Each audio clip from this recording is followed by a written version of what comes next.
मतलब कि आपने आइसक्रीम के साथ गोलगप्पे लगा के क्या कॉम्बिनेशन बन रहा है? अच्छा कॉम्बिनेशन चल रहा है। अगर कोई गोलगप्पे खाता है तो साथ में फिर वो आइसक्रीम भी खा लेता है, क्योंकि गोलगप्पे ऐसी चीजें चटपटी है, तो खाने के बाद फिर ये होता है कि थोड़ा सा बंदा कोई जूस पी लेता है या आइसक्रीम खा लेता है, ये सब तो है। आपके कोई स्पेशलिस्ट है? स्पेशलिटी मेरी ये है कि मेरे पास इंडियन टेस्ट है। इंडियन टेस्ट ये टेस्ट यहाँ आपको कहीं भी नहीं मिलेगा ये कराची आप में। खुद बनाती जी मैं खुद बनाती हूँ, सारे मसाले जो हैं हम खुद तैयार करते हैं घर में। है? ये इलाके वालों की तरफ से क्या रिस्पॉन्स है? काफी अच्छा।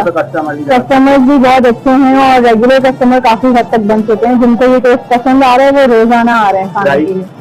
200 की फुल प्लेट है और हाफ प्लेट 120 की है हमारी। जी जी जी। उसके अलावा आप बताइए, जो अमूमन खातून है जो बाहर निकलती है घर वालों की तरफ से बहुत सारे एतराजात होते हैं, उसका क्या कहना चाहिए?